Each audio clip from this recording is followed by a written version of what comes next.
Hello, hello, my dear friends and family. Operator Starsky here. It's not really morning.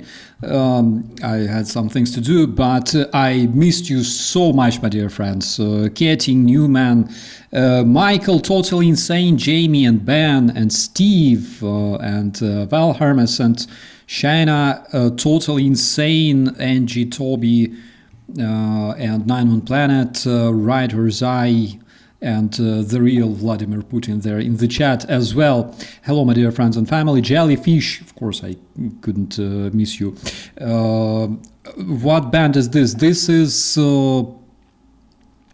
Check. No, it's not Checky Brown. It's Untimely Dosage. Pat Scully, hola, hola to the beautiful Finland. Michael, good day to the beautiful Australia. The Thought Vault. Hello, my friend. Nice to see you.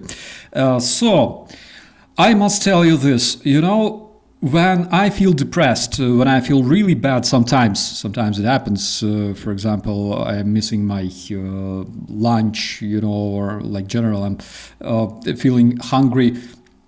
I think about Russian master of the martial arts, the Chkharek, the legendary one-of-a-kind Chkharek. You remember probably, we watched that video showing Chkharek demonstrating some of the Russian martial arts with like revolver, you know, with 1 million bullets in it. He was like throwing mine bullets and killing enemies with his thoughts and try to portray something. So that is something that brings me joy. That is something that actually puts a smile on my face when I think about Chkharek. When I feel bad, you know, depressed or hungry, I think about Chkharek. Chkharek is something that makes me smile. All right, absolutely. But I felt like it wasn't enough, all right, guys. Let's be honest, there's some crazy news coming from around Ukraine and Europe and everything else. So Chkharek wasn't able to put a smile on my face until I saw this. All right, let's just jump straight, all right, into this one because. You probably all know Russian Boris the robot, right? This is what they call a man wearing a robot costume and pretending that he's a real machine. So the other day, Russians decided to present something even cringier than that. And they actually developed one of a kind, first in the world, Robot the Alcoholic. And this is something that I saw coming, all right? And finally, it's here. Let's check it out. Of course, the soundtrack is, you know, to-do-to, to-do-to, you know, it's copyrighted. Look at this robot. He actually accumulates all the struggles of the Russian nation, all right? He barely moves. He woke up in the morning and fuck, he realized that he was made in Russia. Oh my God. That is literally the very first Russian attempt of portraying the reality, right? Like we have it from, you know, we have a record made from several angles and we can enjoy all of them. The dude is like, fuck my life, I was made in Russia. Why I wasn't made in China, in Japan, I don't know.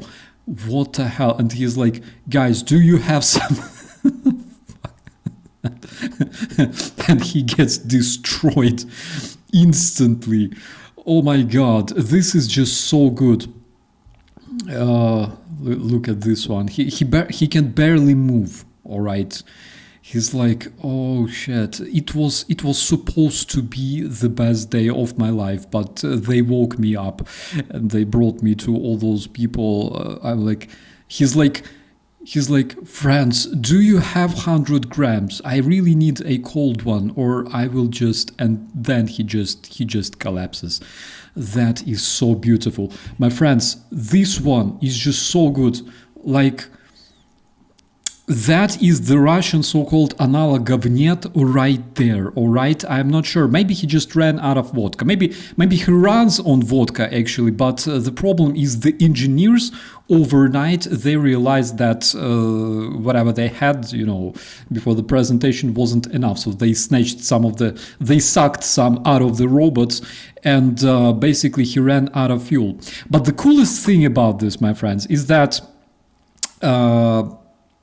in the end, they still decided to present this robot to the public, because they decided that, whatever, they can withstand 15 minutes of cringe, and they presented the robot without the limbs, because they thought that it might collapse one more time, maybe, I don't know, crash into the public from the stage, kill somebody, So in the end, they presented the robot without limbs. Just check this out. And my friends, not only they designed a first ever robot alcoholic, because generally, whom are you trying to impress, all right? Showing an alcoholic robot designed in Russia. So they actually presented the representation of a Russian soldier, all right, Russian soldier returning home from the special military operation. As you can see, he's anatomically accurate, all right. He only has head.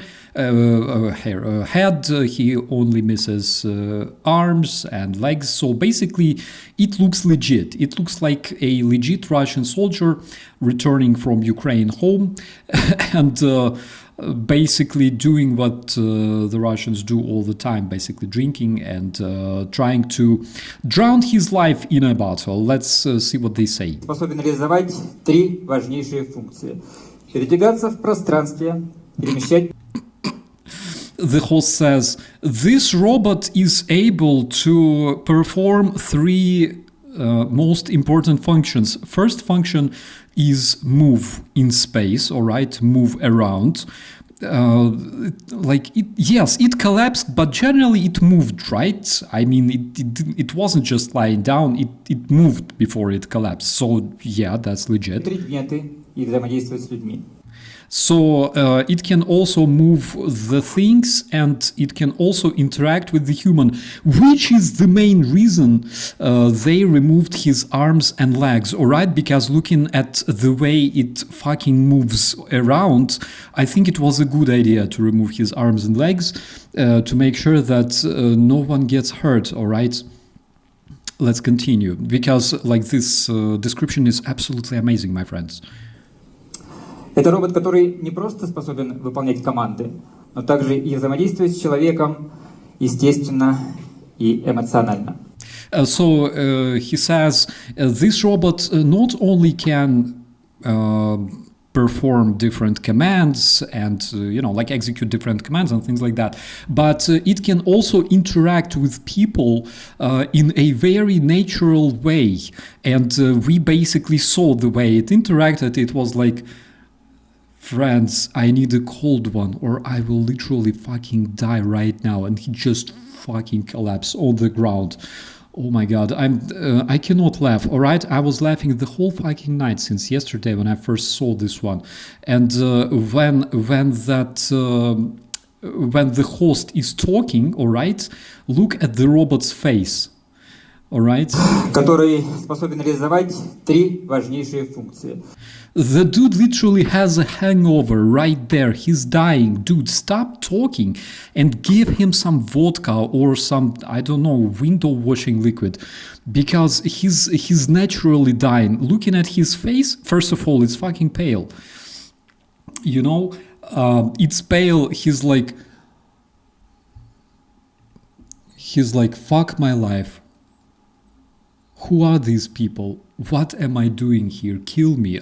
I don't want to suffer, Why did you even made me, bastards? Передвигаться в пространстве, перемещать предметы и взаимодействовать с людьми. The dude is telling that it is able to move things and interact with humans, and the robot is like, yeah, tell me something I don't know. Fuck you. Oh my god, this is just so good. Это робот, который не просто способен выполнять команды, но также и взаимодействовать с человеком естественно и эмоционально.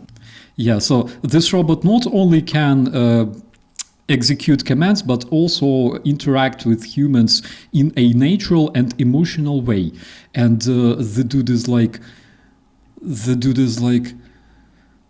these fuckers, they all deserve to burn. Fucking do something. I need vodka right now. I promise I will go to your home in the night and just attach my arms back, and I will show you the way I interact with humans. You will be impressed. Oh my god, like, look at his face. The dude is literally suffering. He's like, well, yeah, I can interact, you know. You didn't see other things that they detached from my body, all right? Like, I can do some things, okay? I actually have a theory. Most probably this robot was actually designed as, for example, Putin's sex puppet. Like, you can kiss its belly, you don't really need it to, like, move properly, all right? It can just collapse drunk, and then Russian dictator can do whatever he likes. Посмотрите на его лицо. Look at his face. Внутри 19 сервоприводов и He has 19 servos система гибких приводов лицевой маски. and the system of flexible modulators of the face mask, all right, modificators of the face mask. Именно они выражают и способны реализовать весь спектр эмоций робота. These servos are able to show all spectrum of robot's emotion, and the robot hears that and he goes like, "What the fuck are you talking about?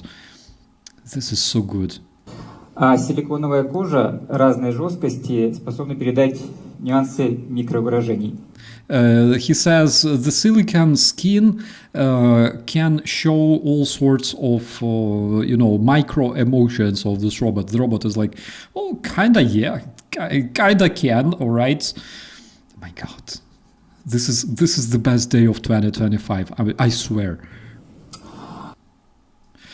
The robot, like, look at this face, look at this natural representation of emotions, all right? Imagine you wake up in the night. The dude wakes you up and goes, master, do you want breakfast? Even before he says something, you literally shed bricks when you see that face. Oh my God, this is just so good. This is better than Russian martial arts. Seriously, this is better than Putin drawing vagina on the whiteboard in school. This is just, I couldn't receive a better gift, all right, before Christmas. That is just so amazing. That's just so fantastic. Ba ba ba, ba ba ba. Oh my God. He's like, this is the worst day in my life. Fuck that shit.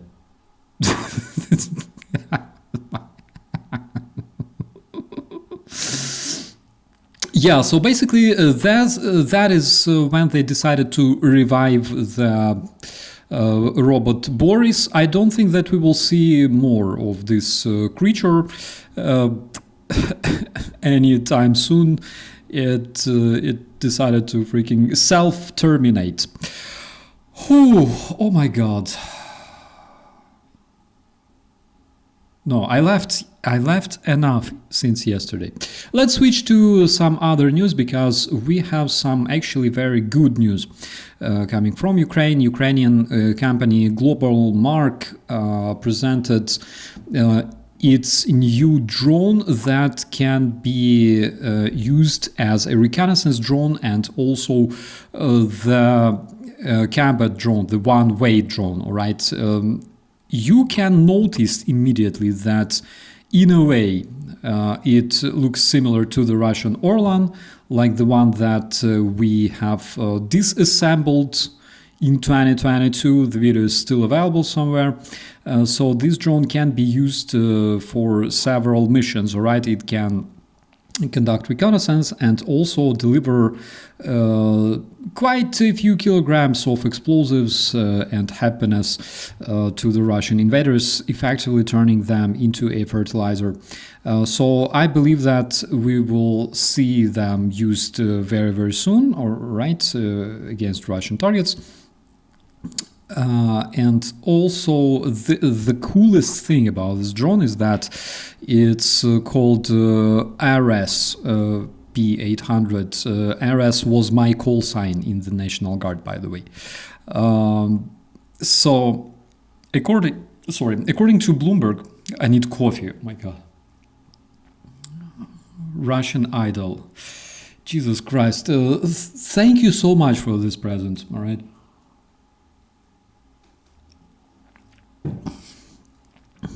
According to Bloomberg, not like I really like quoting Bloomberg, but according to this amazing newspaper, Ukraine creates more drones in 1 year than all NATO countries combined together.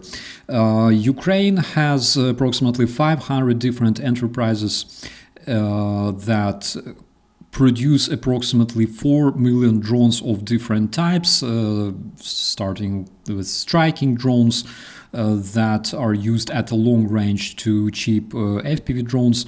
The analytic of RAND, Michael Bonart, considers that it's more than all the countries of NATO produce for 1 year, all right, produce in a year. For example, the United States only produce approximately 100,000 drones a year. So that is just so good, my friends. That is absolutely beautiful.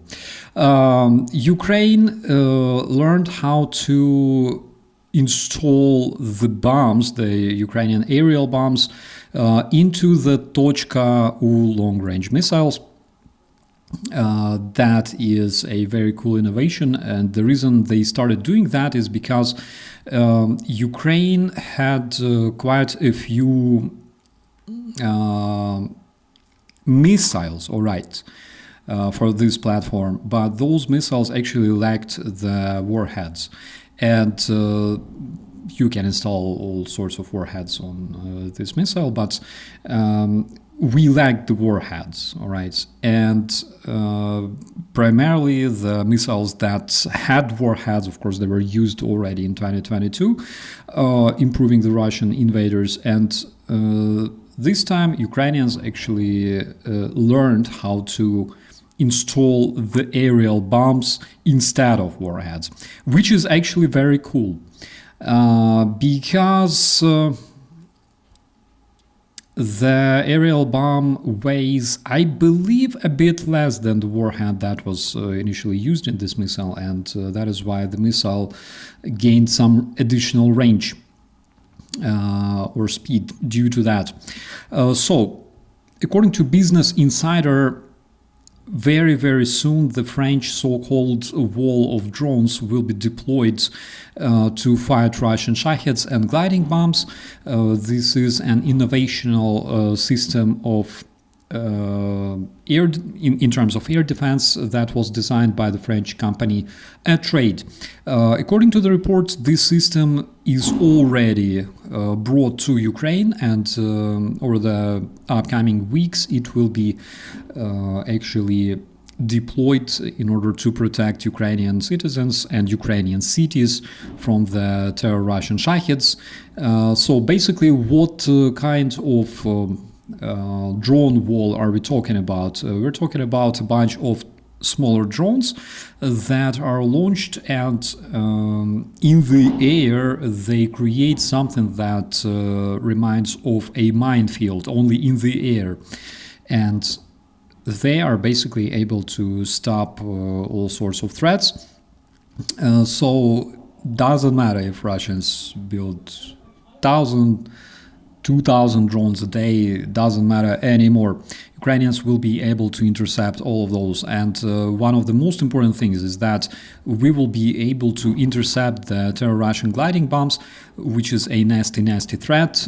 We already tested several other measures like the anti-air cannons, equipped with radar stations, with different aiming systems. And they were pretty effective, but the problem was the range, again, because it takes just a fraction of time between the launch of this gliding bomb and the moment when the ground crew, the air defense crew, can prepare and actually intercept it. And Russian gliding bombs were absolutely nasty and very destructive. So according to the tests, 100% of the gliding bombs were intercepted, which is absolutely freaking cool. That is something that I am looking forward to seeing this system being implemented in Ukraine. All right, that is something we all need nowadays, especially in the frontline cities, Sumy, Kharkiv, all those cities, Kramatorsk, of course. We would really find them, this system, handy. All right, in those areas. Here we have some really cool video actually coming from the Ukrainian air defense team. Ukrainians using the so on the ships, this stuff is called Vulcan Phalanx. On the helicopters, it's, I believe, M124, right? The auto cannon. So you can see Ukrainian air defense group on board of a helicopter intercepting a Russian Shahed. It goes brrr, all right, and the Shahed successfully crashes into the field.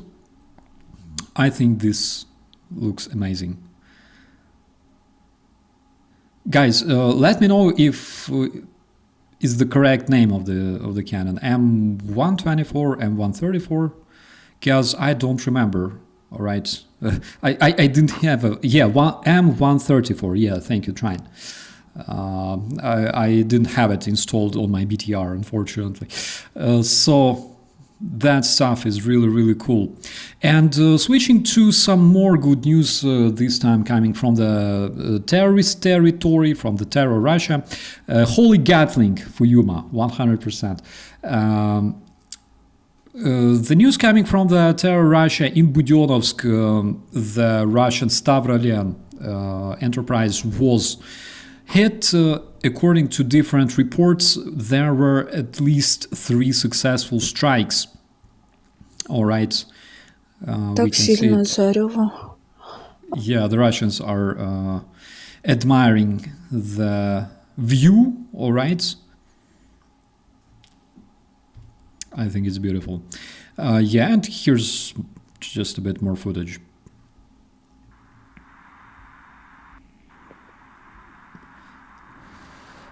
That's a big flame, I tell you that. Whoa. Yeah, so explosions were seen from all around the town. Joe Perkovsky, hello, my friend. Making Russians absolutely happy, letting them enjoy the view, all right, enjoy the cityscape with all those fireworks, which is exactly what Russians deserve. As we all know, in the morning, some pictures were published. Again, according to the reports coming from the monitoring channels and specifically from different Ukrainian centers, there were 3 strikes at least. All right, 3 successful strikes. How do I switch this one? Yeah. That's not the Russian house burning, that's the Stavrolian burning behind the Russian house. All right, just in case. So, this is Nikolskaya. Again, another Ukrainian attack was conducted in this area, striking more Russian targets. I think the Russian power station was hit, because tonight at least 3 different Russian targets were hit on the Russian territory. This one, for example, is Gulkevichi, Kubань, all right? This one is the Russian power station, again, that was successfully improved tonight by the good Ukrainian drones. We see that the Russians are absolutely enjoying the view. And what is this? Krasnodar. Oh my god, those sounds. You imagine what happens next, right? Beautiful, beautiful Russian Krasnodar.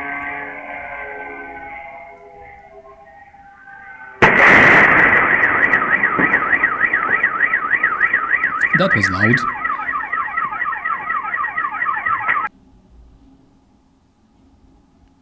And this is Oryol. This is a beautiful city of Oryol. Oliver, not Voronezh. Voronezh is a different city that suffers with involvement of good Ukrainian drones. Without, Voronezh always suffers. It's fate, all right, to suffer, no matter what they do. Completely stable, yes. Share the love, 100%. Ukrainians are happy to share our love in big numbers.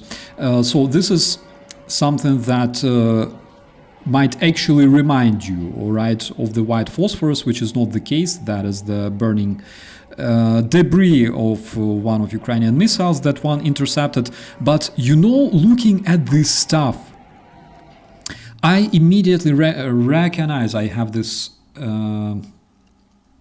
immediate association. Remember when Russians were attacking, for example, Ukrainian Rubizhne, Bakhmut, using the incendiary weapons? You saw that white phosphorus falling on the heads of Ukrainian soldiers, just like that, just like this, all right, just like this burning rain, which, by the way, is like Russians destroyed a missile over their own buildings, all right, like that's exactly what you can expect. You see all those debris falling down on the streets, on the houses, and yada yada.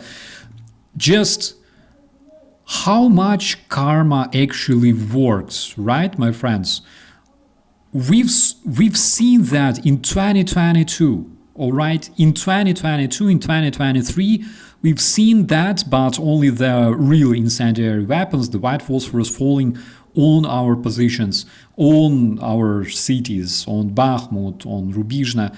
And now we can see absolutely the same picture, a bit different in context, but this shed returned home 100%, because this is the way karma works, and this is what Russians 100% deserve after all they've done. All the people living in this building, all right, all the people, and by the way, you can see that even despite the air alarm, there's plenty of windows glowing, all right, before the electricity gets cut out, of course. But you can see this building, all right? You can see the multi-story building with plenty of windows. There's hundreds of Russians living in this building, paying taxes to the Russian war machine, feeding it with their money, feeding it with their quiet obedience, all right. A lot of them, I bet, celebrate the war in Ukraine.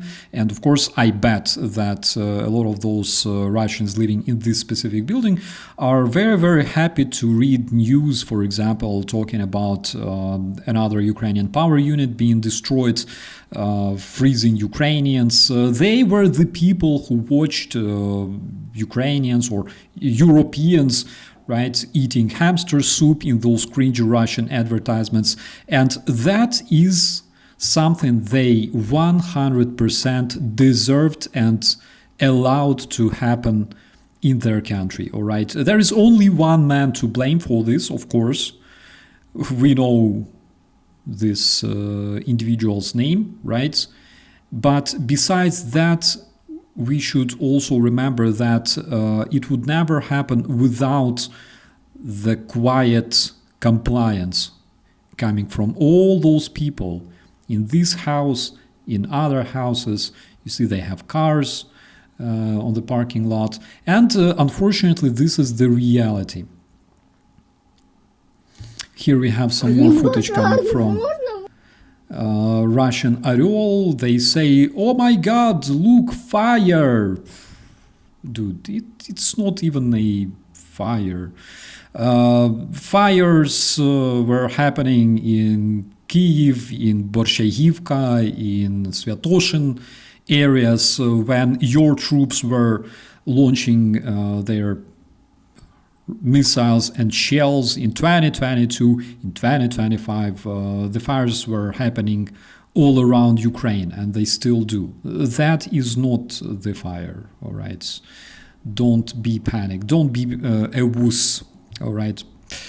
So, as it was expected, of course, some of the fires started from those falling debris.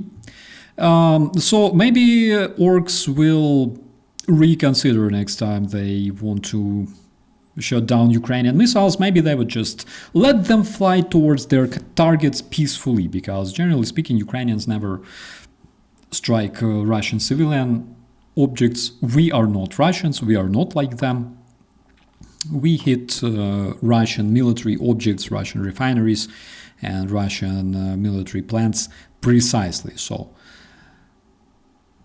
we can see that this dude doesn't look actually upset because of that fire. You can see that the dude is smiling. He's like, check this out, my neighbor's car is on fire. How cool is that? Oh my God, he's so happy. Oh, I don't know what to say. So according to the Russian reports, approximately 120 good Ukrainian drones visited the Russian territory tonight. Different sorts of drones, maybe not all of them were drones, right? Maybe we're talking about some of Ukrainian flamingos as well, looking at this amazing firework, all right? That is karma right there, my friends, seriously. Whatever they say, that is karma. This is what it looks like. And this karma is actually very much forgiving, all right? This is the forgiving type of karma. Because you saw what Russian incendiary weapons turned Ukrainian cities into, right? That is a very, very forgiving karma. That's basically like a warning, all right? Wake up, wake up. Reality is calling. So Marco Rubio stated that there's no more additional sanctions can be introduced against the terrorist federation. He said there's not much left to sanction in Russia. Teresa, hello. Yeah, the robot is absolutely amazing. Drunk babushka. Maybe that's like babushka robot. All right, called Idol. Again, in the Orthodox Russian Federation, where you have this absolute regime of Russian KGB Orthodox Church, a robot called an idol is something very, very interesting to see. But I already can predict the reaction of Russian Patriarch Kirill. You know, he might say that this robot wasn't named properly. You don't name robot idol, all right, if you are an Orthodox Russian. That's a sin. So Rubio, returning to Rubio, he said there's not much left to sanction in the terrorist federation. Let's hear what he says. To come up, like to further strengthen. Well, there's not a lot left to sanction from our part. I mean, we hit their major oil companies, which is what everybody's been asking for. Obviously, those have to be implemented, and it'll take some time to begin to feel it. But you know, I mean, I don't know what more there is to do. I mean, we're running out of things to sanction in that regard. He says that United States are running out of things to sanction. So they sanctioned the Russian oil production, of course, 100%. There is a shadow fleet. Later, Mark Rubio also said that shadow fleet. Hello, Miroslav. I hope that you're fine. Marco Rubio said that there is, of course, shadow fleet that is used to evade those sanctions, and actually, European countries can't do much more than the United States. United States that can actually, I don't know, literally destroy all sorts of ships that they believe, look suspicious. They say that, yeah, actually European countries can't do much more. At the same time, there are other sorts of things that can be sanctioned, because if you check the list of the companies still working on the territory of the Terrorist Federation, EPAM, I don't know, you name it, there's a lot of them, they can be sanctioned, all right? The business on the Russian territory can be sanctioned. The Russian people still receive, not the Russian people, the Russian state still receives income, still receives taxes from the companies working there. Russians receive income from their exports, all right? And these exports, well, at this point in 2025, I agree, it's not as freaking huge as it was in 2022, 2023 even, but you can still economically isolate the Terrorist Federation. We are talking about all sorts of homeware, we are talking about the Russian fertilizer, because no matter how funny it sounds, but Russians still export their fertilizer. And I feel that it's kind of suspicious that, yes, United States kind of sanctioned the companies, but the shadow fleet, 1 billion tons of Russian oil that is currently traveling around the world's ocean, it's still there. And Marco Rubio says, well, we kind of did what you asked us. We sanctioned the Russian oil companies, but basically that's all. You can do the rest, all right? And they don't want to do any steps against the Russian shadow fleet. It sounds suspicious to me. I'm sorry, I'm a Ukrainian, and we are generally not trusting much, all right, to different authorities. So this is a very cringy statement made by Peskov. Let me think, by the way, what you think about the... Let me know what you think about the Rubio statement, because that's kind of sus. Вучич заявил, что по его видению Европа готовится к войне с Россией. So the reporter asks Peskov, what does he think about Europe actually preparing for the war with Russia?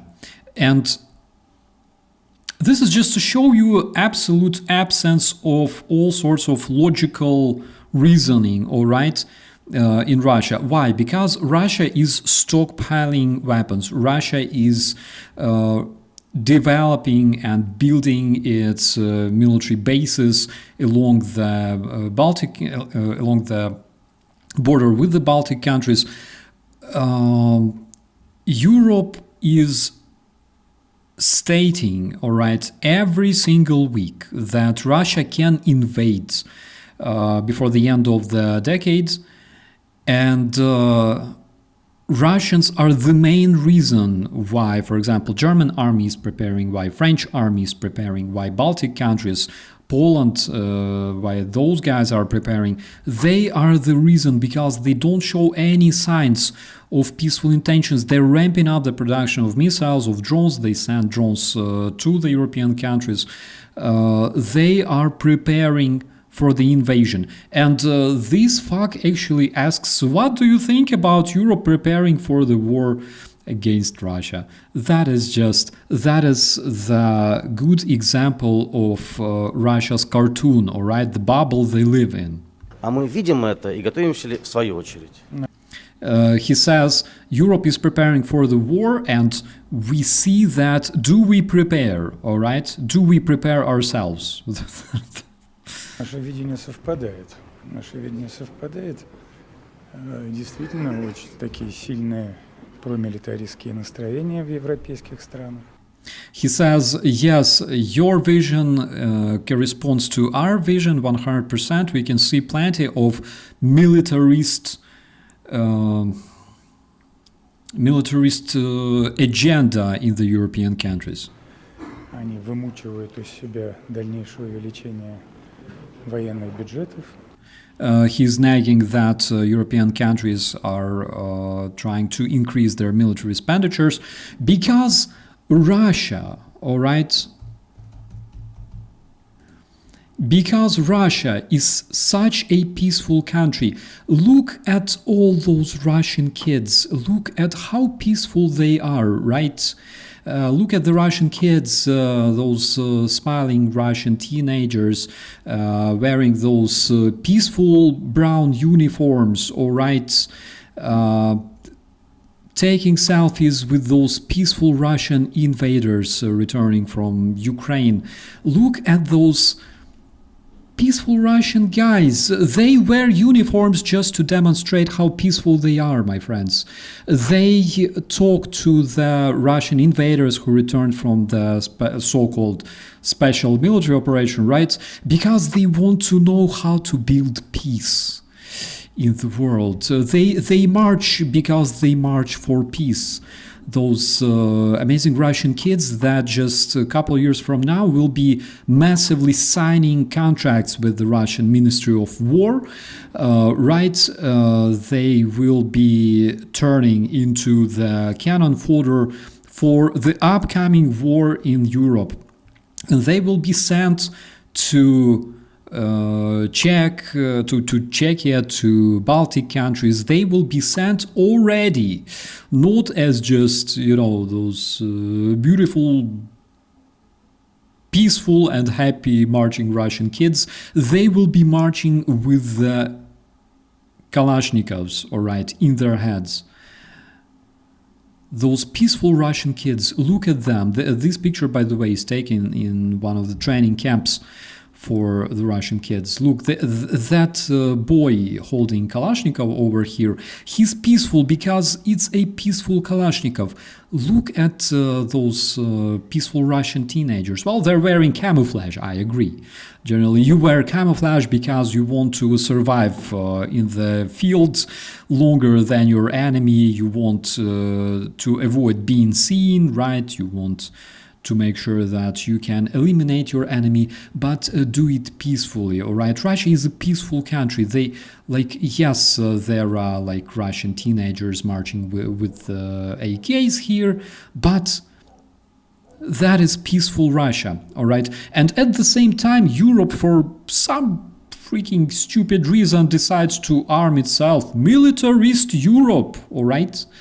These Russian kids are marching against the militarist Europe, my friends. That's just some Russian cringe for you, my friends, and here's some more, all right? You probably recognize the top Russian propagandist Solovyov, all right?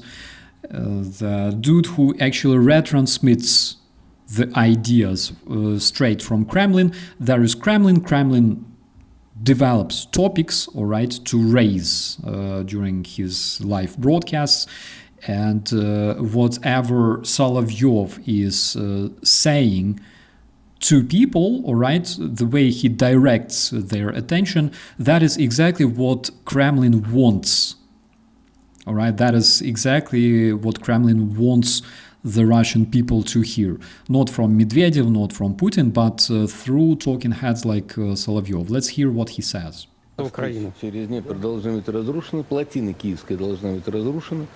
He says all the bridges in Kiev over Dnipro must be destroyed. The The Kiev Dam should be also destroyed. Город должен быть затоплен. The city should be flooded. How quickly he changed from we are brothers, we are brotherly nations, we are just liberating you from the fascist regime of your Jewish president Zelensky. We are just liberating you, brothers, all right? We liberated your teenagers in Bucha from virginity and life, and now we are just liberating you from your life. All right, we want to liberate Kiev from its bridges. We want to liberate the city from its dam. We want the Kiev city to be flooded. How quickly their rhetorics changed from "we are brothers" to Ukraine must die. That is so typical. Харьков должен быть уничтожен. Николаев, Одесса, Сумы. He says Kharkiv, Nikolaev, Odessa, Sumy. Kharkiv, Mykolaiv, Odessa, and Sumy. That is the proper pronunciation because they are mentally impaired. He says those cities must be destroyed. Again, Odessa, really, I remember the times when Russians were saying Odessa is a Russian city. There are plenty of statues of Catherine the Tsaress, Catherine, Pushkin, and everyone else. Odessa is a Russian city. As soon as the Russians in 2022 decided to deploy their troops on the Odessa beach, they were obliterated there immediately, all right? And after that, they realized that probably not really a Russian city, all right? If you see this city actually eliminating your invaders, eliminating your troops trying to get deployed on the beach, then apparently it's not really Russian city. So yeah, now instead of having Odessa as a Russian city, they want literally destroy it. Стерты с лица земли, как Днепропетровск и прочие города. Yeah, he says those cities should be erased from the face of the earth, just like Dnipro and all other Ukrainian cities. How quickly they changed their rhetorics. But on the other hand, did they really change their rhetorics? Because we all understand that the real goal of the Russian invasion of Ukraine was literally elimination of Ukraine, elimination of Ukrainian people, which would serve as a starting platform for the upcoming invasion of European countries, Poland, Romania, Slovakia, Hungary, and all other countries. That's very interesting to hear, but the most interesting fact is that Solovyov keeps, ramping up the level of hatred on the Russian national television, calling openly to kill more Ukrainians, destroy Ukrainian cities. Because that was the goal, all right, from the very start. And now he doesn't even have to pretend that they're liberating something. He doesn't even have to pretend that Russia is self-defending, all right, like this tiny Russian country is defending from this big evil Ukraine that invaded Russia, all right, that started the war. They don't even have to pretend. They don't even have to pretend that they are protecting the Russian-speaking Ukrainians in Odessa, in Dnipro, in Kharkiv, in Mykolaiv. No, they don't even have to pretend. They're just openly speaking what they think now. And I believe that very, very soon we will see them lying a bit less about their true intentions, but speaking a bit more about their real goals. What do we have here? Here we have some very, very interesting case in Melitopol. So, as you probably understand, the Russian agenda, the way it happens, generally speaking, it's when they invade a country, remove part of the population, then bring their own native Russians, Russian nationals, who literally move in, into those houses that still keep the smell of the warmth of their former owners, and then they declare this place was always Russian, all right, natively. So that is exactly what is happening in places like Mariupol, in places like Melitopol. And here we have some very, very interesting case that was actually recorded several days ago when a child of Russian invaders who actually moved in instead of Ukrainians who lived there, bullying and beating up a local Ukrainian, local teenager who abused him, all right? According to the reports, he abused his faith, okay, which I don't really think, again, Russians position themselves as like, Orthodox, which they're not. And this Russian schoolboy, all right, on the video is actually saying that stand on your knees and things like that, record him. And basically throughout the video, I'm not going to show all of this, but you can understand that it's kind of pretty brutal. This is like the Russian colonizer, all right? The child, the larva of the Russian colonizers who came and occupied Ukrainian Melitopol, he's actually putting this teenager on the knees, and he says, in this video, he says, I can literally kill you and nothing happens to me, all right? I will just kill you and I will avoid responsibility. That is another thing that you should know. I'm not really sure if he's like part of the Putlerjugend, right? I think that it doesn't even matter because that's literally the face of the Russian terrorism, the face of the Russian colonizers, all right, and basically the face of the Ruski Mir. So that's for you, my friends, just to remember what Russians really are. This one is very interesting. This is Russian city of Nabережные Челны. It's a tiny town, all right, very, very far away from Ukraine. And here we can see a memorial on this video. This is memorial dedicated to the Russians who went to Ukraine and became good, all right?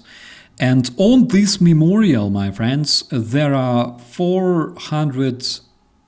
roughly 420 names of the Russian invaders. And those are only the names of Russian invaders before 2024 and only those that were officially recognized as KIA in Ukraine. That is 500 people right there, only officially recognized as of 2024, all right? 2025 hasn't even finished yet. That is just a single city out of hundreds and hundreds of Russian cities. All those names, all right, they're shown here. That is Набережные Челны. Набережные Челны is actually a tiny town. I gotta ask Sophia next time what she thinks about that one. And that is just one, all right? That's Russians who died in 2022, all right? Again, officially, they were officially recognized, which means that their commanders didn't snatch and burn their IDs, so their widows and their relatives were actually lucky enough to prove that those Russians died. And yeah, I agree with David there in the chat, only 1 million names short. Yeah, absolutely. But again, that's just one Russian city, all right?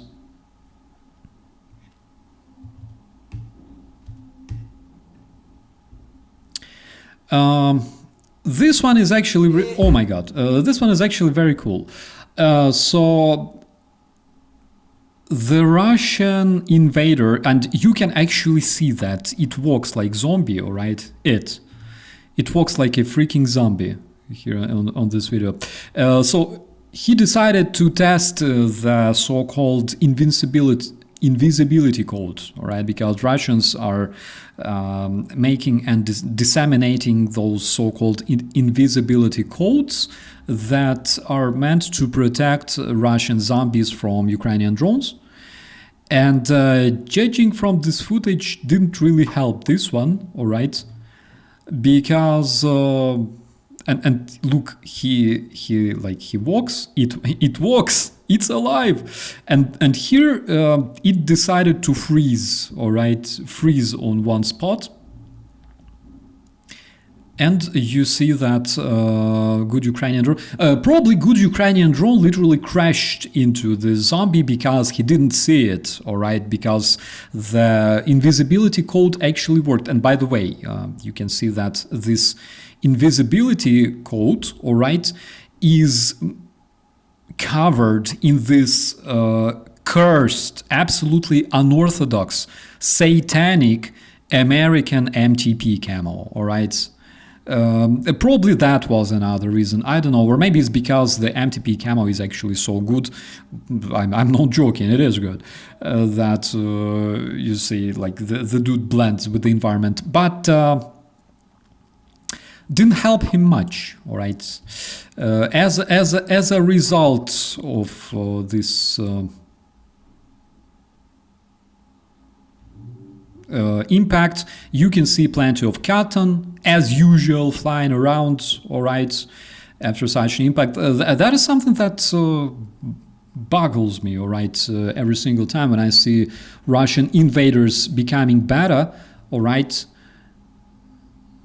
when Ukrainian drones are involved and things like that, when they become better, you can see like plenty of cotton just thrown around for some reason. I don't know why. But I see where this name Vatnik is coming from, actually. Like literally, look at all that cotton. There's no guts, no gore, just cotton, literally inside of this one. Those cotton zombies. Probably that's what it looks like. I have no idea.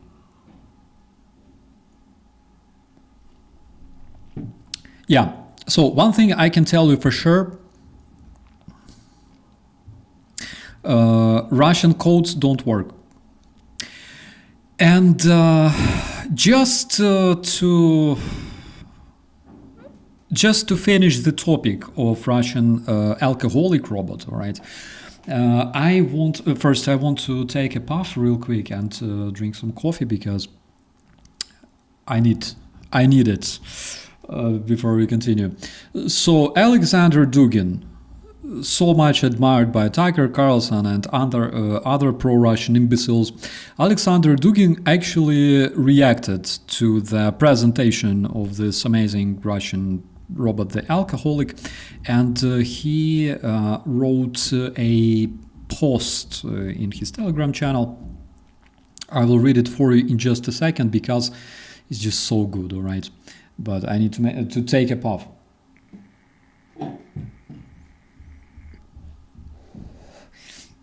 This is, by the way, Ona Nicotina. This one is nicotine-less. It's like the best analog of rubber woman, all right, like this one. So, Alexander Dugin, in his social media, in the Telegram channel, said the light, compact, portable nuclear power station, this is the future, and we need a tiny hyperboloid. Hyperboloid is like Russian, whatever, Russian imaginary weapon, by the way. And army of robots and drones will be eliminated instantly. The rest will be killed by Russian electronic pigeons. We should be brave while looking into the future of Russian science and technology. That's what he wrote immediately after the presentation of the Russian robot the alcoholic. Let's take another look at this epic footage. All right, he's like that's self-liquidation right there. It was good. It was hilarious. So, quoting Alexander Dugin, we should bravely look into the future of Russian high-tech. We should bravely look into the future of Russian science, because that is something you will not see twice, all right? You will not see this cringe anywhere else. That is why we should definitely look into that. And they drag him, like they're like, fuck. They drag the robot away. The robot literally crashed and stopped moving instantly. He didn't even make any attempt to get up. Like, literally, look at him. Like, then the hangout crashes, all right, and it collapses, and it's like, oh, his legs bounce for a while, and then it just dies. All right, he's absolutely catatonic over there. I wish Ozzy, all right, Ozzy made a video on that, because I really wish Ozzy's video on this one. That's just so hilarious. Drunk on WD-40 Goldfingers, 100%. Because when you mix WD-40 with toilet cleaning liquid, that is exactly what you can expect. Even the strongest Russian robots cannot withstand this one. That's so good. Idol. He's like, goodbye. I need to rest.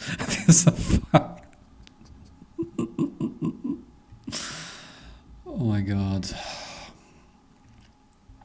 It's beautiful, my friends. That's just so beautiful. What else can we talk? China are laughing, Oliver. 100%. What else can we talk? This one is not really related to Ukraine. This one is actually about the United States, but I think that it's worth mentioning. You probably know the Fortnite, right?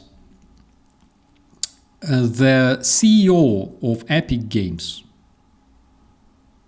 this one, Tim Sweeney.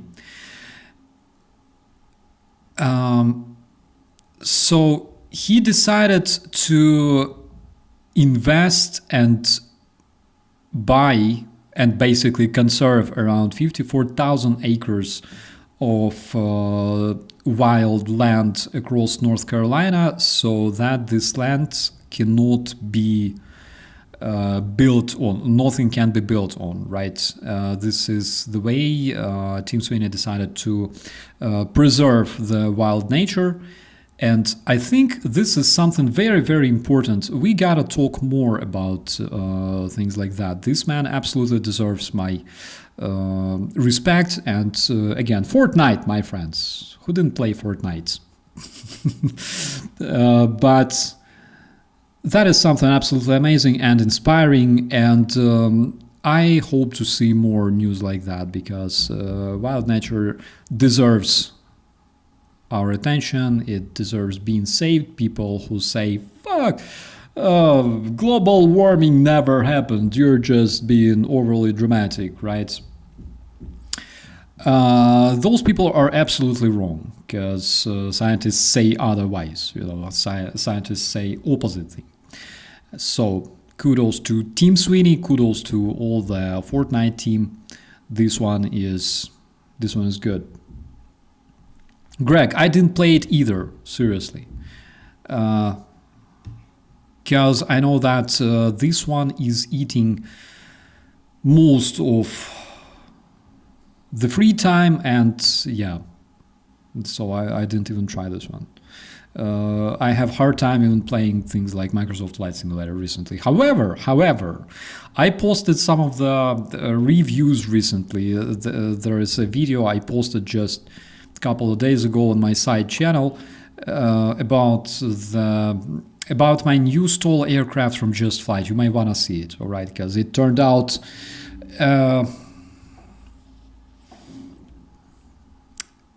bit different, all right? A bit different. That's what I expected. Do you see Kalashnikov mech robot from 2020-ish? I saw like that Russian, I believe something like Robot Boris riding a buggy and shooting both guns. I don't remember if it was like a handgun or Kalashnikov. I don't remember. But it was cringy. It was so cringy.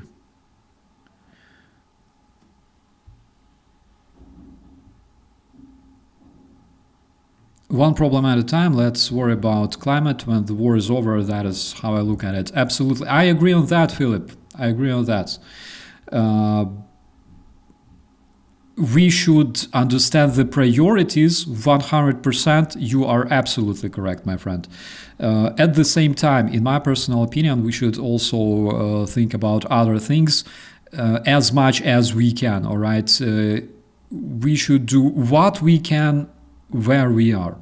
So if we can also think about the nature, because again, look at Ukrainian shelters, for example, HOSTOMEL shelter for Ukrainian stray animals and wild animals. There's a lot of different foundations. Those are doing great job, and we should also care about those too, because if we only think about one thing and neglect other problems, we will collapse eventually, right? There's a lot of problems. There's, for example, several cases of new nasty sickness that emerged on the front lines recently. The one that was very, very widespread in the times of the World War II, we should think about that. Crime, we should think about crime. Corruption, because I'm sure that you also heard about this huge scandal in Ukraine related to several corrupted people working in the energy industry. And that is, again, I don't consider it a scandal. I consider it an achievement, because you don't see that in Russia, for example. All right. Only in Ukraine you can see actually high-ranked officials being arrested, sanctioned for that, because that is the way you fight corruption. You don't fight corruption by closing your eyes and pretending it doesn't exist. You fight corruption by actually investigating, talking about those cases, presenting them to the public. That is a proper thing to do. In my personal opinion. That is why when you see such cases, a lot of Ukrainians, frankly speaking, all of my friends, Miroslav Burtali there in the chat yesterday, he was like, fuck, he was furious about that. He's like, that is a fucking shame of what we're seeing on the screens. That is a fucking shame, which I agree. But I am happy that we are fighting against this fucking shame, all right? We are fighting against people who make us, Ukrainian citizens, ashamed, all right? And I'm 100% supporting all sorts of investigations, repressions against those corruptionists, because that's exactly what you should do. I'm 100% with my people here, and on one hand, of course, I feel ashamed, but I feel ashamed all the time, all right? Not only when we see such things revealed, all right? I'm generally ashamed 100% of the time, because I know that we have such people. And I feel extremely happy that we are fighting them.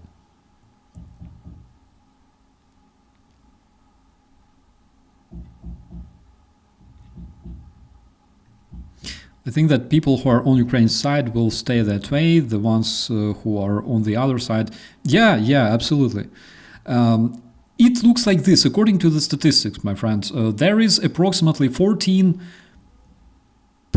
of like best people in the world, all right? 14% Earth's population supports Ukraine, whatever, all right? Whatever happens. That is according to the statistics. There's also 14% of worst people possible, people who will support dictatorship, tyranny, Russia, North Korea, Tucker Carlson and everyone else, Tim Pool, you know, all that stuff. However, Tim Pool, I think he's just a businessman. He might be, all right, just a businessman. $100,000 for a video, that is you should have some talent, all right, to operate such numbers for your content. So everything in between, all right, we are talking about 72% of people remaining. Those are the people who can actually change their opinion. Their opinion can shift. It can shift from supporting Ukraine to supporting terror Russia, depending on the informational warfare, all right, depending on the outcome of the Russian informational operations. And unfortunately, we can see that those operations are successful, because looking at the polls, looking at what is happening in Poland nowadays, that is absolutely disgraceful. Not because of Polish people, I don't blame people, all right, because that is 72% of people that can be influenced by informational operations. So I don't blame them, I blame the Russian terrorists, and I also blame the governments who actually didn't manage to establish any countermeasures against the Russian propaganda. So that is the biggest problem. Again, Europe, NATO countries, they're extremely wealthy, they are powerful, maybe not militarily powerful like Russia nowadays, all right, but they are smart and powerful, and they can actually conduct all sorts of informational operations against Russia and against Russian bullshit. Why they're not doing that? Apparently because they don't understand the necessity of that, or maybe because we don't talk enough about this. Maybe because we don't communicate with the governments enough. Maybe that is the reason. I'm not saying that the governments don't do anything at all. You can see different initiatives designed in the European Union than in the European countries themselves, here and there, but that is not enough. Russia spends $2 billion at least on the external propaganda every single year. The whole NATO alliance, like, what is $2 billion for the NATO alliance? Friends, that's like nothing, all right? But yet we don't see this absolutely necessary shield against Russian disinformation established, because the countries must understand, the governments and the officials must understand that they are protecting the people, all right? And it doesn't work, if you just neglect it. The people will be the force that will decide the future of the country, all right? Not officials. The people will be the force. And this force can be influenced and brainwashed by Russians the way they do over the past 4 years.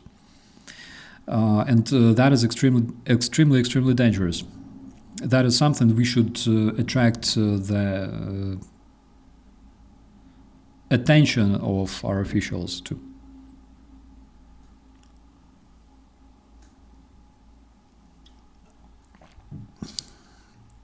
People who believe propaganda do not know who they are. They depend on liars for info to tell them what to do. My friend, it's like this. I'll tell you, all right? I will show you just really quick so you could understand. So, first of all,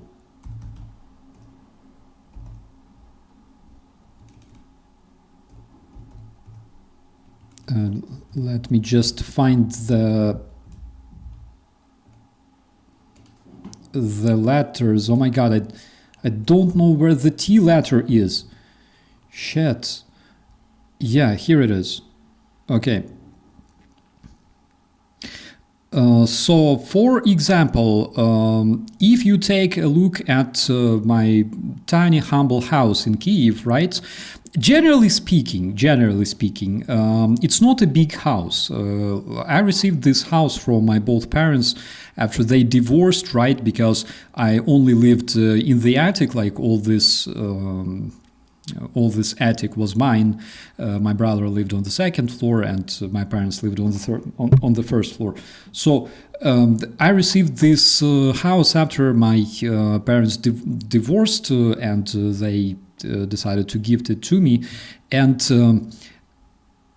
this is actually the room where I was making most of my videos. Understand? So the problem was, like, this house is too small. I thought that I might build like extra floor, but I'm not sure about this. All right, I'm not really sure. Yeah, Vegas, like, it's a nice house, but it's kind of too small. All right, kind of too small for me. So the point of all this is that you probably understand that it's not my house, because Dan, that is 12 actually, I think, at least. So you understand that it's not my house, but I showed it to you, and basically you have a choice either to believe or not. But what if you don't want to believe? What do you base this on, right? Why do you even check this information? And I will check it for you, because this house actually belongs to former Ukrainian. Like, look at this cringy fuck. All right, this is former Ukrainian general prosecutor who worked during the reign of Yanukovych. All right, he was the general prosecutor who would put people behind bars for Yanukovych. All right, that is literally his portrait from this house. All right, it was found there. The gold and shit. In Ukraine, we have this saying, pshonka style, which means that this shit is full of gold and all sorts of, rich, wealthy furniture. So much so it's fucking cringy, all right? And that is why in Ukraine we call it pshonka style. Pshonka was the name of this dude. Of course, he ran to Russia, but you can see that it starts looking like the White House just a bit, right? Please don't show this to the American president, because he might get jealous. Okay, because that's literally gold everywhere. Don't show this to the mega guys, all right? Because they will be very angry to know where actually their taxes are directed. But the point of all this speech is that we don't check information. It's very, very easy to fool people, unfortunately. And Russians know how to do that. They've been doing that for freaking centuries, my friends. They brainwash a lot of people. That is why I don't blame people. I know that 72% of the whole population of Earth, their opinion can be shifted depending on the information they receive. And Russians know how to deliver this information. So I will never blame them. I blame like 14%, all right, the other 14%. So, and we never check information, guys. This is why Russian disinformation is so effective. We never do, because this is natural for us to just get the news, get emotional about this. Holy shit, some, I don't know, cringy AI-generated video showing Ukrainian soldiers on crutches, all right, returning from the front lines, which, by the way, Russians don't even require like AI. There is plenty of footage showing Russians on real, actual crutches, all right, getting better. But you see Russian AI-generated video, and first thing you feel is like emotion, all right? People don't have critical thinking, and especially people who actually love things like Zrada, I don't know. Show us your yachts, Starsky. I would, but unfortunately I had to park them in Obolon Strait, and currently you cannot go on a yacht along Dnipro. Yeah. I tried to send the picture of my yacht to my friends a couple of days ago, and the file could not be sent because it was too big. All right.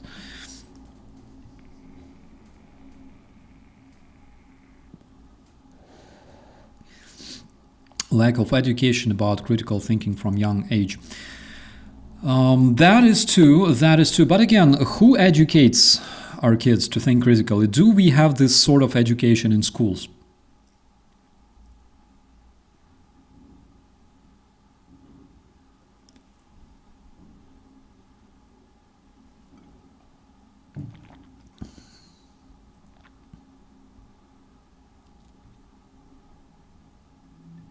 Just stepped out of the shower. Don't. Oh my god! I just peeked. All right. Sorry about that.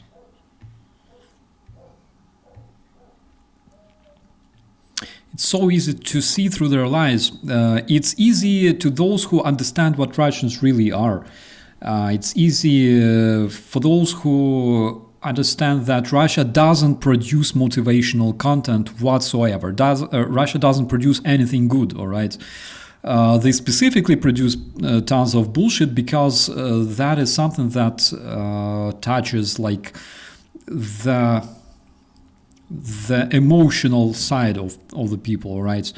They produce content that is designed to make you like mad, angry, to make you demoralized, of course, to think, fuck, I was supporting Ukraine all this time, now look at that shit, fuck it, you know? That is the sort of emotion that they want to wake up in you, all right? And we all understand this, all right? We all understand what Russians are. The terrorist country that builds fucking alcoholic robots without limbs and things like that. But besides that, they also produce tons of lies. They build copy-pastes of legit outlets on the internet and spread their bullshit. We know that, but how many people actually around the world, besides us, know this fact? And how many people think about this? Because when you think about, for example, useful idiots, all right, because there's quite a few of those. In the United States, for example, there are guys who say, no, Russians bad, all right, but Ukrainians, and they go like, yes, Russians rape, Russians commit atrocities, but those Ukrainians, did you see what they did? And they are even much worse, because by saying, yeah, Russians atrocious, everyone knows that, all right, let's just forget about this.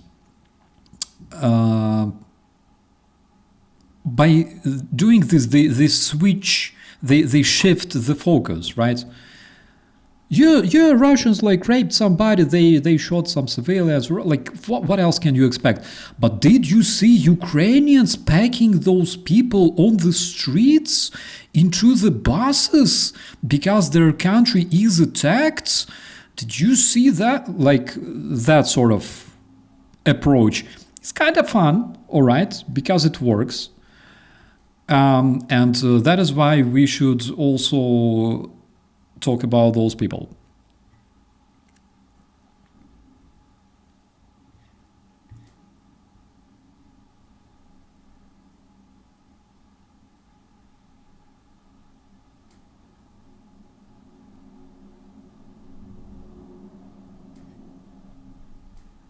They're feeling like Jesus since they made vodka from rotten potatoes. Yeah.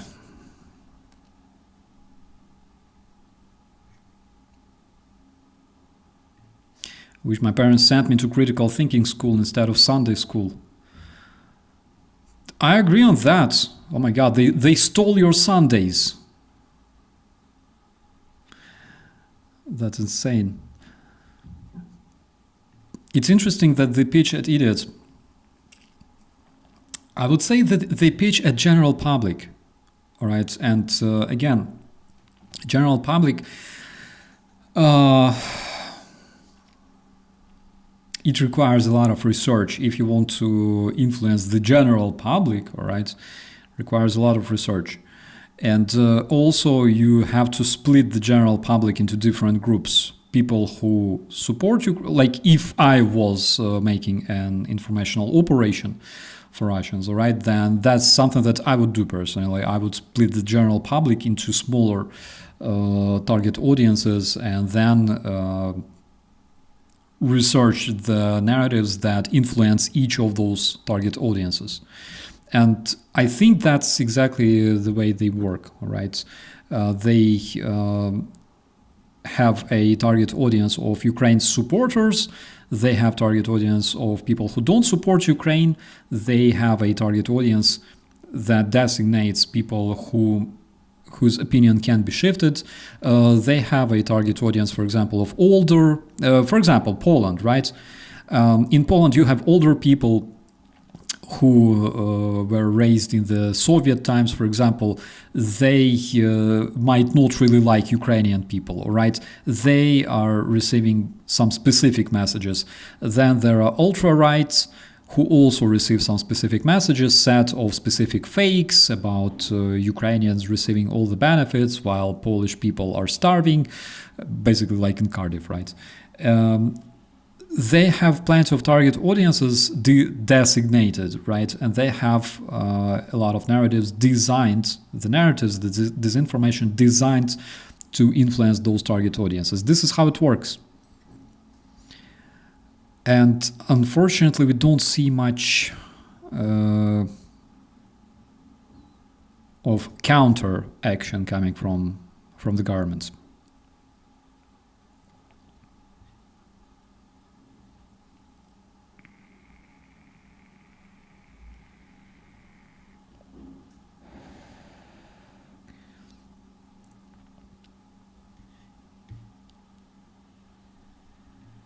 People in US are full of hate, so they believe whatever feeds their hate. I think it's very easy to actually induce this, all right? Induce this through media, because if you check out all sorts of destructing propaganda that is designed, and by the way, propaganda that was used already in like early 20th century, right?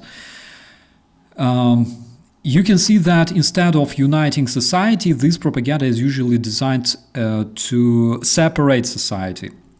Say that these are our enemies, these are our enemies, these are eating your dogs and cats, all right, things like that.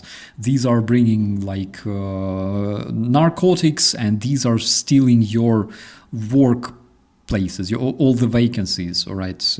And when you build your power, when you build your campaign on hatred, on separating your society, by the way, former Ukrainian dictator Yanukovych did the same.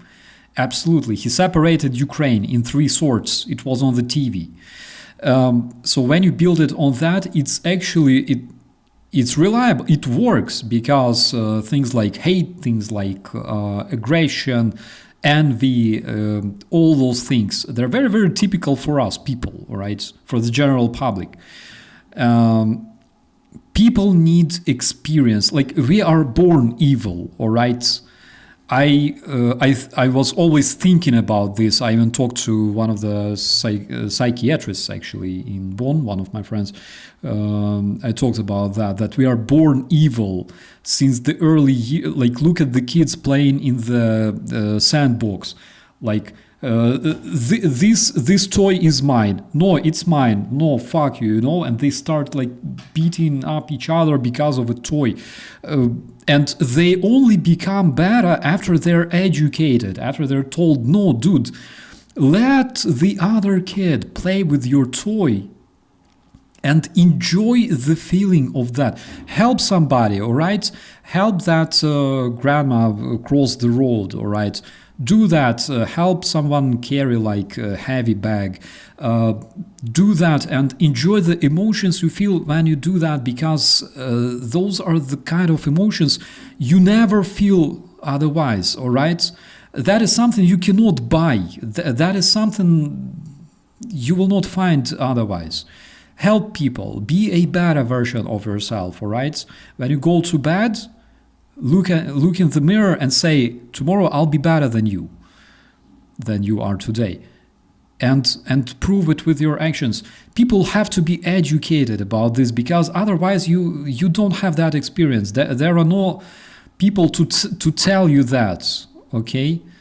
And if there are no people to tell you that, then probably we should become such people, and we should talk about this. That is why same we can see in the United States, where all this hatred, it was induced through social media. Bought farms, Elon Musk literally spreading hatred towards Ukrainians, towards other people, towards immigrants, being an immigrant himself though, towards immigrants and everything else. You don't unite your society like that. You need other topics, all right? You need something else. And unfortunately, the best, let's say not the best, the easiest way, all right, to unite society is over something that is actually scary. For example, war, okay? The war is happening in our country, and we have to be united if we want to live. However, Ukrainians are like a special breed of people. We, like, it works the other way around to us. Like, they want to kill us, let's build drones and make them a fertilizer. But the point is, negative emotions, demotivational emotions, they are the easiest things that propagandists can use in order to influence people and in order to separate the society, all right? It's effective from the standpoint of informational operation. It's absolutely wrong from the standpoint of building nation or building society, all right, because it's destructive. But again, Russians don't want to motivate you, all right? They want the opposite.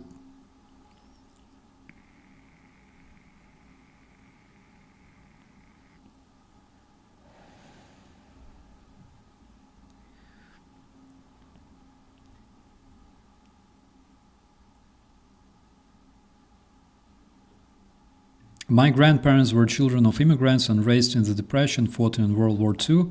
They were very kind and generous people. Jessica, I will tell you why. Because hard times make good people. It's a law, all right? Hard times make good people.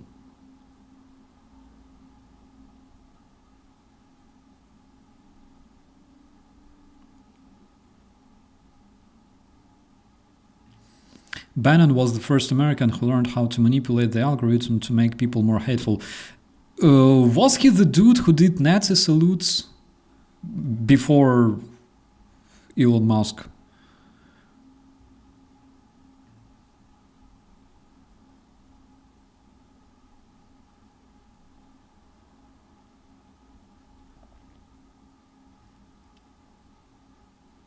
And the scapegoat people who can't fight back.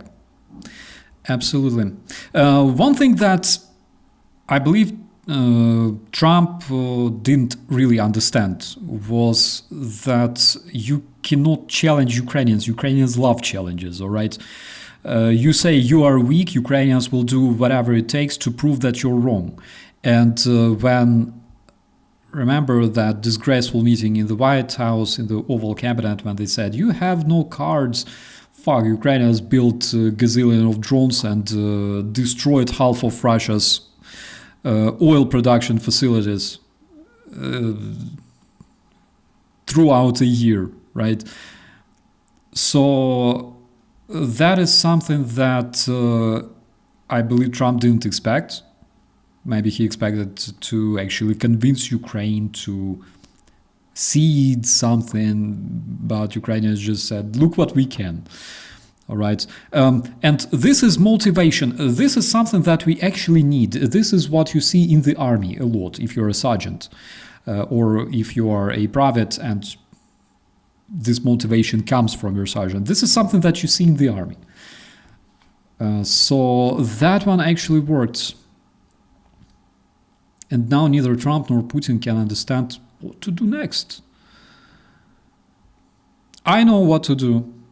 Sanction Russia, completely isolated on the international market. Sanction every fucking thing. Sanctioned food, sanctioned homeware, sanctioned electronics, sanctioned all that Chinese shit coming to Russia, Russian like those Chinese gadgets, Xiaomi and everything else. Sanction that. And then you will see Russia collapsing very, very fast, very fast. This is actually the easiest way to win the war, all right? It's the easiest way. You want to see Russia collapsing, sanction it completely, isolate it. It will not last long. It will not, BRICS will not help it, all right? You gotta sanction it completely. Sanction all the import-export, and you will see Russia on its knees very, very soon. Which, by the way, is something they completely deserve.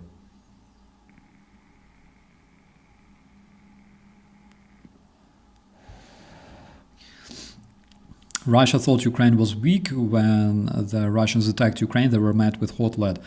I can tell, based on my experience in HOSTOMEL, I agree with you, my friend. Yeah.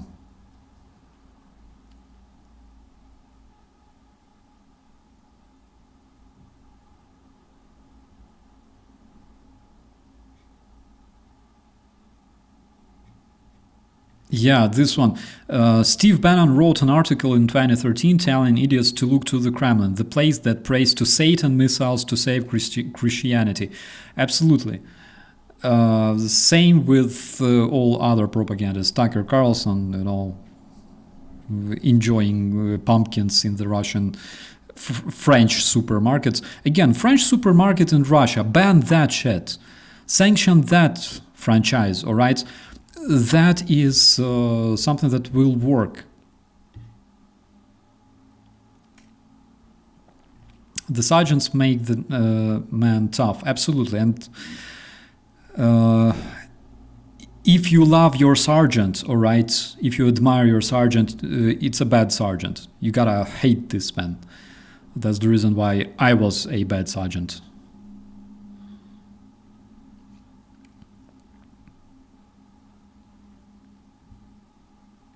I wonder if you might help us identify those companies still collaborating.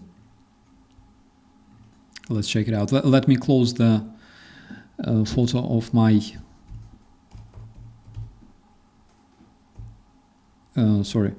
let me close the photo of my bedroom, all right?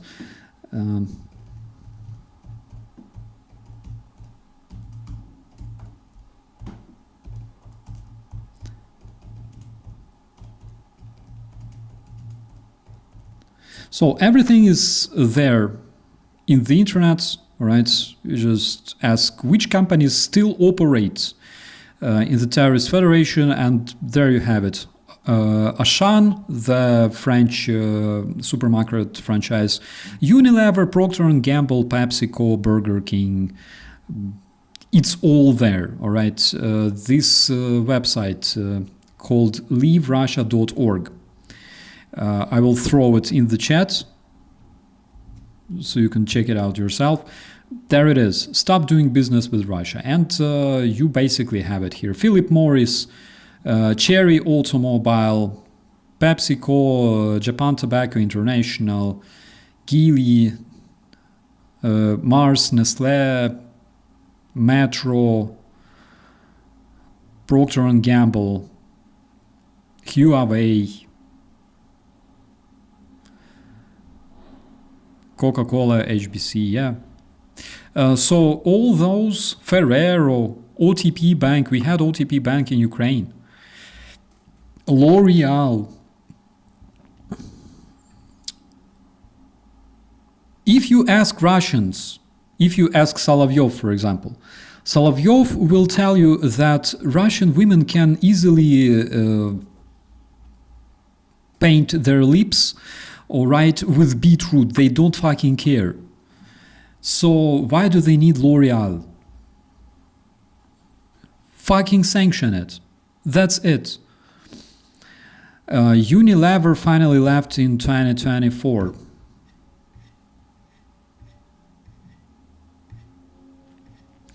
Could be. That is why we have the actual website, right? The monitoring website.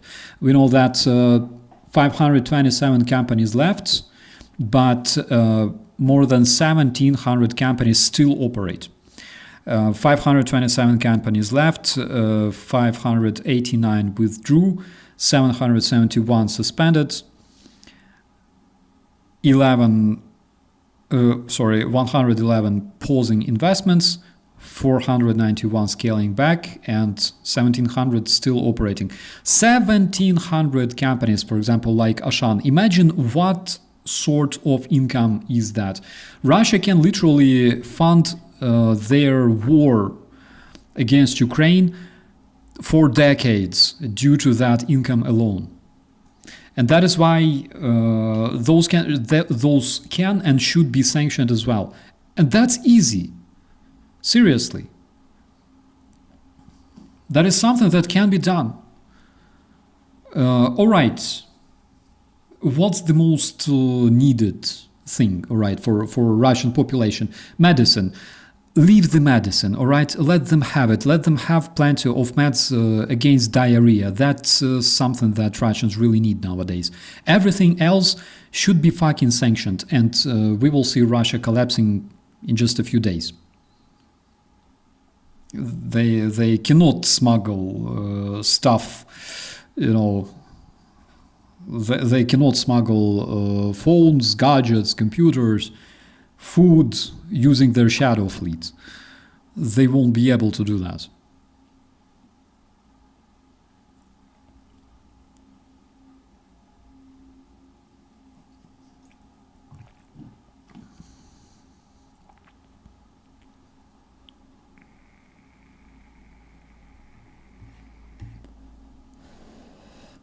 Coca-Cola and Pepsi are bad for your health anyways, which I agree, but it's very, very good for your mood, right?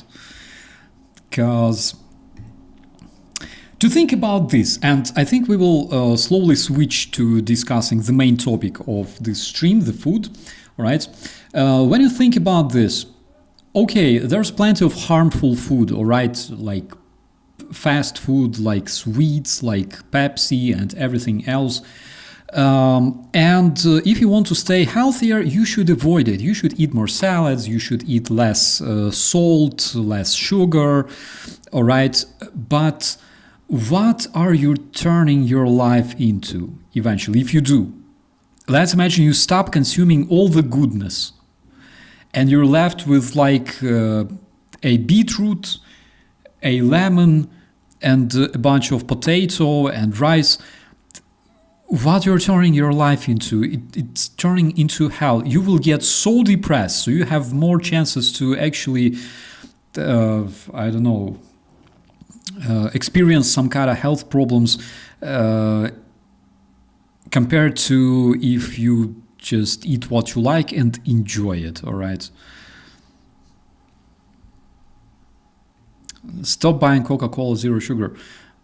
That one is nasty, by the way. And by the way, speaking of zero sugar, the various supplements, all right, the stuff that supplants the sugar in Coca-Cola is much more cancerogen than the sugar itself.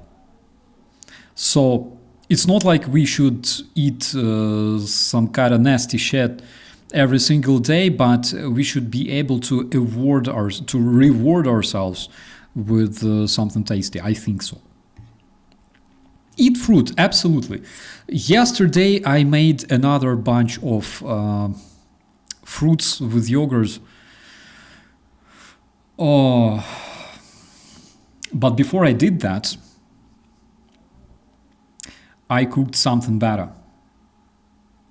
And of course, because I made pictures to torture you, my friends, I will share it with you. So yesterday I was like, okay, what do I cook for my beloved woman, all right? And this is what I came up with. That is literally just perfectly cooked chicken drumsticks with mushrooms with soy sauce, garlic, and onions. All right. That is what I did yesterday. And again, because you know me, of course, I couldn't avoid making a close-up for you, my friends. All right, because this is what it looked like. Yeah, so I made a sauce. I literally used sunflower oil, peppers, garlic, salt, all that jazz. I rinsed everything with this stuff. I'm talking the chicken. And I put it in the air fryer, 10 minutes on one side, around 8 minutes on the other side. And when I turned them around, I added the onion on top of the chicken legs and also the mushrooms. The only thing I did with mushrooms is I just soaked them in soy sauce for a while. So that's what I did. And yes, it tasted fantastic. What I actually achieved was that the chicken was juicy enough, but at the same time the skin was like crunchy enough, all right? And it smelled like garlic, onions, and you can imagine also you can mix the smell of cooked mushrooms to that, so you can understand why I could barely move yesterday after the dinner. It was just so good.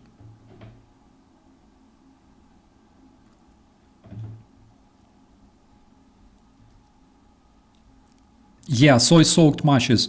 They're so good. You don't need anything else. You just drop them. Or for example, if you want to cook them on the frying pan instead of air fryer, for example, which I think is a bit better than in the air fryer. You can just chop them in pieces, drop them on the frying pan, pour the soy sauce over it, and you don't need anything else. The reason I love soy sauce so much is because when you add salt, you either don't add enough or you just add too much, all right, as it usually happens to me. So if you use the soy sauce, Mirko is nagging here. Mirko is nagging. He says, do you have any, how to say this? You don't have heart, showing this on the screen. So the reason I use soy sauce is because soy sauce makes it salty enough always. You cannot add too much and it's salty enough. That is why in most cases I don't even use the salt itself. Besides cooking pasta, besides spaghetti and all those things. So now I'm hungry with 3 hours left till dinner. Well, I don't know. I still have like a bunch of the chicken legs in the fridge. I think I will repeat this. Maybe even today, maybe even now after the stream, I'll just go to the kitchen. I will check what I have.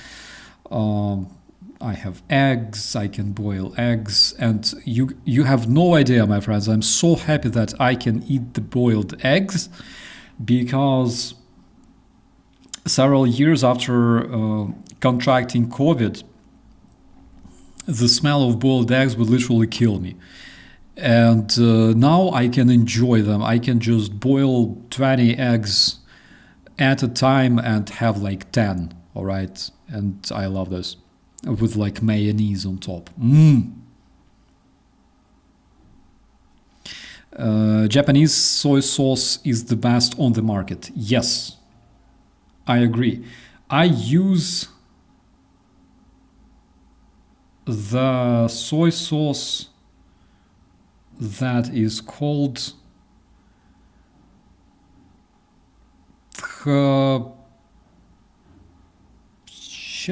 what's the name of the soy sauce? Soy sauce. Kick command. Yeah, kick command. That one always works.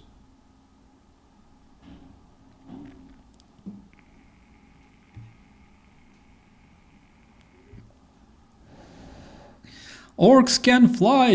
Hello, my friend. I love your nickname, and I agree they cannot fly. Good day to you. We are discussing food already. Yeah. The beginning of this stream was absolutely crazy because we had a chance to watch amazing Russian robots. All right. Oh my god. Oh my god. Oh shit. Like his armor starts like falling off from him, like the shoulder parts. Jesus. And they drag him away. So yeah, I think in the end they just gave him some vodka or something like that. The Russian robot alcoholic got revived. That is like the true Russian robot that simulates Russian life, all right? You get drunk, you fall down, you wake up in Russia, you have absolutely no hope, all right? And then you lose your limbs. That's like the whole Russia right there. The whole Russian drunk boat down. Yeah, the whole Russian reality over there. Ooh, shit, that was good.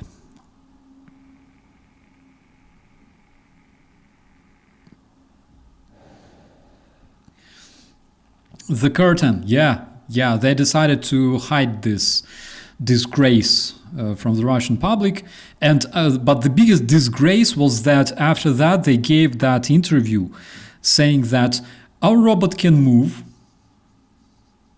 you know, our robot can move. It can interact with people, and the robot is like, you can see that it feels bad already. He's like, I will vomit right now. Hello, Betsy. We are doing fine. We're laughing at Russian robot, the alcoholic, and also hello. We're laughing at Russian robot alcoholic, the coolest Russian. I believe, you know, the only thing that is missing is actually something like Russian a simulator of Russian, all right? Like you wake up with a hangover, you go and drink your window cleaning fluids, and then you go outside, you sit down in your Lada, and you go to the gas station and you have no fuel, and basically you're like, fuck my life, you know, and something like that. I would definitely, if I had some team of developers who can actually create that one, that'd be cool. Would not be fun though, because Russia is cringy, but it's not truly fun, all right? It's fucking disgusting. I used to like pasta until I stopped until it stopped liking me. How come? How did it happen? How did it happen? Holy shit! I need English courses immediately. Or wild boar in. Oh yeah, that one was good. Holy. $5,000 robot takes 5 minutes to load a glass in dishwasher. I saw that one recently. There was like a showcase of a robot. I think it was like $20,000 or something like that. Would take it like 5 minutes to load stuff into the dishwasher, and the coolest thing was that the dude was controlling the robot. The dude was sitting like so maybe that's the thing, because What if this dude was controlled? I mean, what if this robot was actually controlled by someone sitting somewhere in the room, like, somewhere behind the curtains? What it was controlled by a dude, and the dude was drunk himself, Probably that's the reason. Might be, I don't know. Maybe it was controlled by some dude without limbs who returned from Ukraine. Could be the case.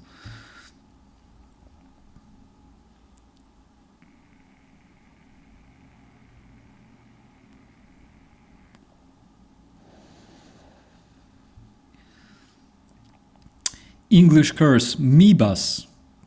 Mysterious inch between arse and scrotum.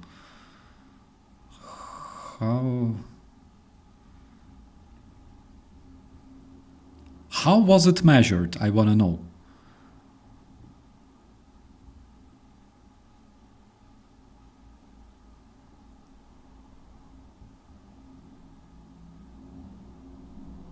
All his plastic parts smashed off when I felt. Yeah, that's something I will never forget.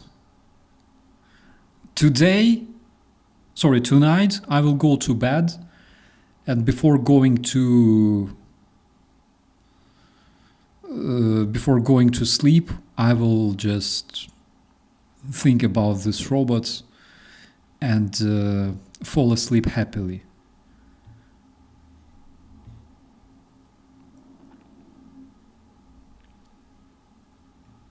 What kind of English curses would you like?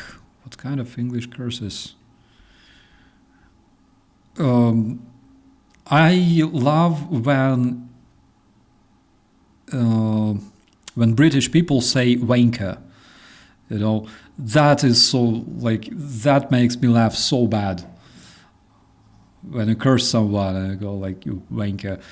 Do people in the United States, do they say this word? Do they use it often?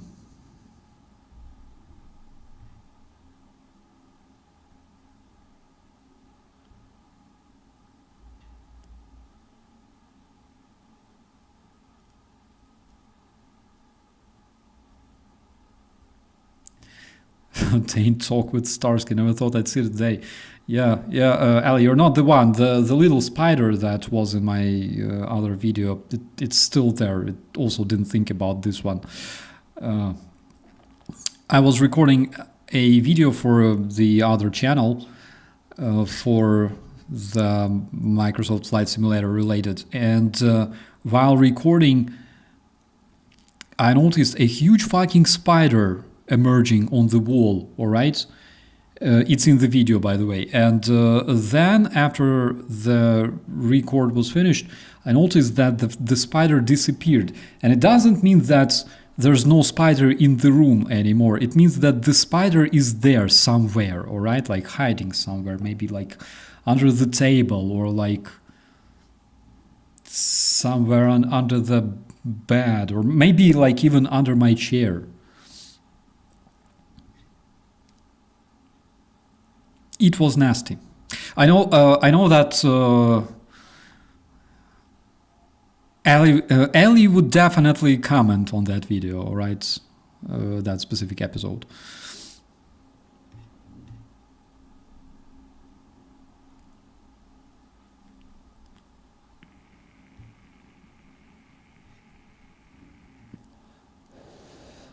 Americans use motherfucker instead of wanker. We say dickhead.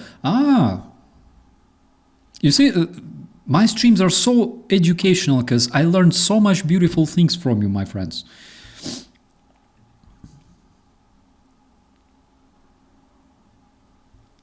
He's your co-host, now needs mic. Yeah. He needs to stay the fuck away from me. That's what he needs.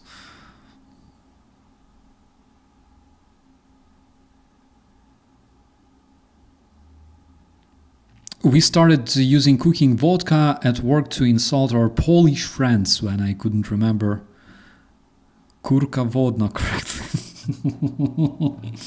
Kurka vodna. Oh my god.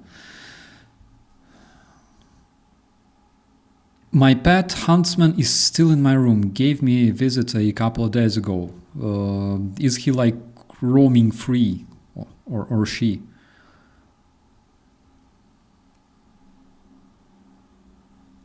I only curse when driving. Yeah, that's something that I noticed too, because the other day I was just, you wake up and you drive off and suddenly realize that today is the day when the number of imbeciles on the road is just unnaturally high. Like it happens sometimes.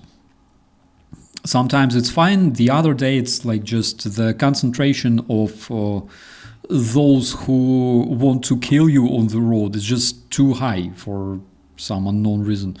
And I cursed so freaking bad.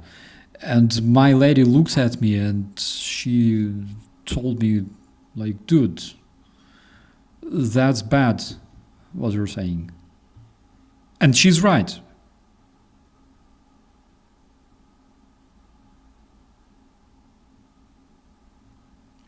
Is this true that St. Petersburg area has no internet now? The St. Petersburg area has no internet every single time the drones are spotted, and they introduce the so-called carpet plan. I don't know why Russians love that stupid shit, like behind their backs, they hang like carpets on the wall. Maybe that's why they call that plans like that. But they call it the interception plan carpet, ковер. So every single time they have that, they shut down the internet in the area.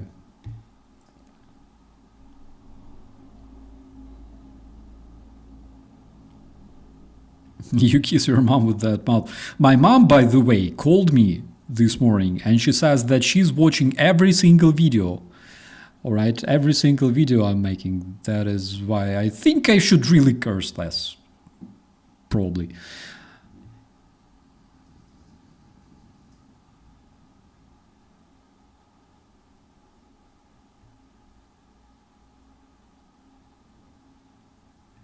What did you say to my woman?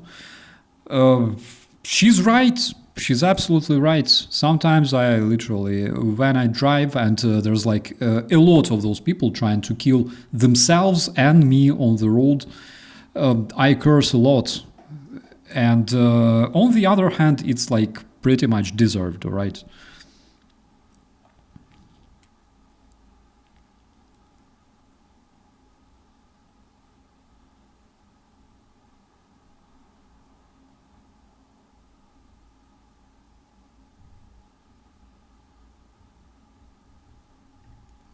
Right, less goddamn cursing, absolutely, fuck cursing. Cursing sucks. Bridget, have a great day, my friend. Thank you for visiting. Be safe. And generally, my friends, I believe that I will be going to kitchen myself.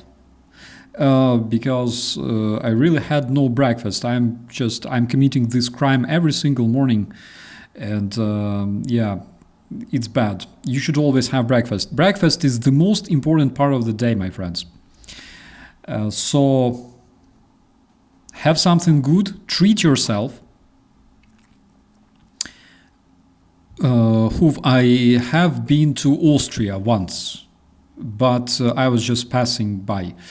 But I will definitely go to Austria to meet my friends and Switzerland to meet Dennis Davido, by the way, and bring him the mic, finally. So, my friends, absolutely, just a Dutch guy, jail immediately. Okay, so I will go and try to avoid the jail. I will have probably a bunch of boiled eggs. That's something that I crave. And also I have some very, very good mayonnaise. German mayonnaise is just so good. So, treat yourself with something good. Always reward yourself with something tasty. It's a must, all right? whatever it is, all right, even if it's something absolutely nasty, nasty but tasty. And we'll see you later. Be safe, my dear friends. Talk to you soon. Bye-bye.